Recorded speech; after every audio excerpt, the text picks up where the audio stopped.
may bisita po tayo sa linya, si Miss Dimple at saka si Mr. Bert. Sa inyo po ma'am, sir, magandang gabi. Good Aha. evening. Bali si Ma'am Dimple, nasa Hong Kong po siya nung sumali po dito sa programa natin last year. Tapos, hindi mo naman ma'am na gustuhan, hindi mo nakatuluyan yung nakausap mo? Hindi. Hindi mo type? Aha. Tapos, si Sir Bert, sumali na rin po kayo dito, sir? Naka-join na rin po kayo dito? Yes po. Aha. Nakasali na po. May Bali yung naging kapatid taga-Samar po. so hindi rin kayo nagkatuluyan? Hindi po, bali hanggang friend lang po talaga kami, sir eh. Aha. Tapos, paano po kayo nagkakilala ni Miss Dimple? Opo, bali nagkakilala po kasi kami niyan, sir. Di ba yung na-interview siya, yung last na sumali po siya. Mhm. Bali ako kasi noon, nag-chat na rin ako kay manager. Sabi nga ni manager, si Miss Dimple naghanap ng mas bata, mas matanda daw. Hindi daw pasado. Okay. Ngayon, nandun ako sa comment section ngayon. Doon ako nagtatambay. Bali kinabukasan, nireplyan niya ako, tinawagan niya ako. Bali doon na po nag-start yun. So bali ilang taon ka po, sir? Sir Bert? Bali 38, 38. 38 po. Ikaw, Ma'am Dimple, ilang taon ka na ngayon? Mag-42 na sa August. So hindi sana siya papasa sa'yo kasi nga mas bata siya. Pero bakit nagbago? Bakit naging kayong dalawa? Nagkasundo lang DJ. Kung Nagkasundo baga, lang. Kaya, nagka-match lang yung mga namin, mindset. Yung opo, ganun. oo. Kaya hindi basihan talaga yung edad, oh. Kasi minsan mayroon po dyan may edad nga, pero bata pa rin isip. Pero dito kay sir, matured na yung pag-iisip, no? Kahit mas bata siya sa'yo. Ha? Ako naman immature pa din. So, mature. So, Sir DJ. alam mo, sir, nung doon ako sa Hong Kong, February 15, di ba, event namin, doon po yan si Ma'am Dimple. Never nga ho yan lumapit sa akin o nagkwento o nag-usap kami kahit hi, hello, wala talaga eh. Nakita ko lang bumabanat sa sayaw eh. Nagulat ho ako. Kinabukasan po pala that time, ma'am, umuwi po kayo dito sa Pilipinas? Oo, kasi bigla akong sinurpresa ni Amo na magbakasyon kasi magpa-opera ako, mayroon akong problema sa liig kasi mayroong tumubo eh. Tapos nagka-anxiety ako, kaya sabi ni Amo, magbakasyon kami, ikaw din magbakasyon. So, siya naman, bigla-bigla ding niya, natulungan niya ako sa bahay ko na matagal lang hindi na matapos-tapos sakto naman yung skilled niya. Yun, umuwi siya sa buhod na hindi nag-alinlangan, tulungan niya ako. Yung kumbaga ginawa niyang lahat para sa akin. Ako naman, sobrang bilis ng panahon na bigla akong pinauwi ni Amo. So, bigla kami nagkita. Aray. Okay, bali yung bahay mo, si sir, ongoing pa ho ngayon, sir? Hanggang ngayon, dyan ka po sa bahay ni ma'am? Yan, Sir, sinulugan niya. dito sa bahay ngayon. Bali asin ako lang nandito ngayon. Sa bahay niya. So, ikaw, Kasama niya si Papa. bali gumagawa. Sakto naman din kasi si Papa ko din may sakit na pero hindi naman masigla pa naman din siya pero nagme-maintenance na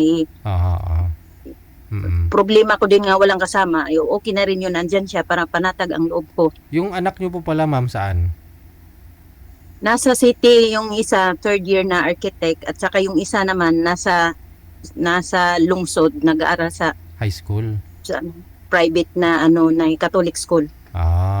So wala din, hindi rin makakauwi Pero dun sa magkasundo tatay mo. naman sila, magmamano naman sa kanya. Tanggap naman siya. Sir, bigyan mo kami background mo. Ano po ba status ninyo? Ano po, binata talaga kayo? May dati rin po kayong asawa? Anak? Hindi sir, bali kasi ko, gaya na nabanggit ko nga po, bali may mga ex din po talaga ako. Opo. Ang last na naging ex ko nga po, itong taga Mindoro nga po. So nagkaanak po? Bali hindi rin, wala po akong anak doon sir. Bali parang inako ko lang po yun. Yung... Kasi nga pinag nila yun, bali inako ko lang.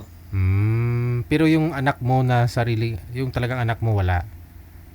Hindi, meron din po sarili. Ang sarili ko pong anak nasa Quezon City po. Bali, nag-uusap na rin kami niyan ni Miss Dimple na yung anak ko, dadaling ko na rin dito. Bali, dito na rin papasukin. Ilang taon na kasi po? bali dito. Kasi itong bahay niya kasi, kumbaga, Kaya talaga umuwi rito, hindi dahil sa ibang tao, para lang talaga sa kanya. Kasi itong bahay niya, as in, scam talaga, 2 million na to eh. Na-scam yung paggawa. Oo. Opo. Yun lang, no? So, mas maganda ho yung andyan ka, kahit pa paano, alam, ano kayo eh. Kayo ng dalawa eh. So, kailan pa ho official na naging kayo, Dimple at saka Bert? January January 1. January 1. Ala, uy. January 1, naging kayo na. Oh. Tapos nung umuwi ka, February 16 dito sa Pilipinas, 1 week lang. So, okay na po yung ramdaman mo ngayon, ma'am? 17 nandito. 16 umalis ka. 17 nakarating ka rito. Okay. Mayroon akong ano dito sa liig, oh. Goiter? Ano po ba yun, ma'am? Hindi, ano lang siya, hindi man siya delikado. Ano daw to, habang binuntis pa ako ni mama, may, ano daw to, parang inborn. Pero, sabi ng amo ko, okay lang naman daw to, hindi naman delikado. Aha. May schedule na ako, kaya pinauwi nila ako bago operahan. So okay na, naoperahan na po yan. Wala pa, sa October 29 pa yung ano ko, appointment. Dyan sa Hong Kong o dito sa Pilipinas? Dito sa Hong Kong. Oo, mas maganda, libre, no? Tapos yata, sila pang magbibigay sa'yo ng parang ganun, no? Oo, mas ligtas dito kaysa dyan. Pilipinas. Okay. Sige. So, Kaya, sa inyong dalawa, congratulations. Diba? May singsing na yung daliri ni Miss Dimple. Ikaw, sir, may singsing? hindi, Oh. ano to, lucky ring bigay ni amo. Oo nga, no? Ito siguro ang nagbibigay ng swerte. Baba. Oo, kasi sa mga Chinese, ganyan, no? Oh. Wala tayong picture nung pumunta ako dun sa Hong Kong. May picture? Hindi, mayroon na. May may video picture ba? pa nga eh. Yung ano ko, yung binidyo ko, habang nagbibideo, sabay ko nang press yung picture. Okay. Sige. Thank you, DJ. Thank you. Maraming Thank you, salamat manager. sa inyo, no? Good luck. And Nagulat God bless. ako. Oo. Sige, pagpatuloy na lang ninyo pag-uusap ninyo dyan, ha? Maraming salamat. Magandang gabi. Sige. Bye. Sige po. Congrats. Bye. Sige po. Bye-bye.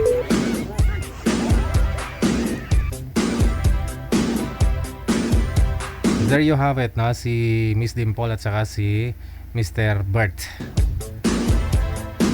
Parehong naka-join na po sila dito, hindi nila nagustuhan o hindi nagkaigihan, no? Hindi siguro pumasa yung mga nakausap.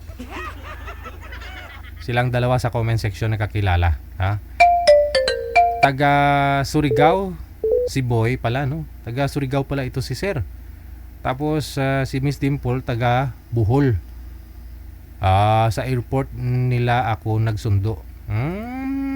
Nung time pala na yon, nung nauna pala si Sir doon, pumunta doon sa lugar ni Miss Dimple, gumagawa ng bahay ni Dimple, no? Tapos sinundo lang sa airport.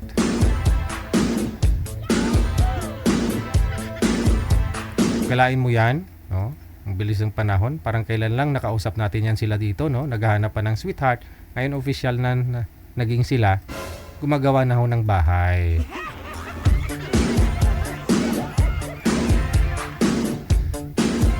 Huwag po kayo mawala ng pag-asa, mga sir, mga ma'am.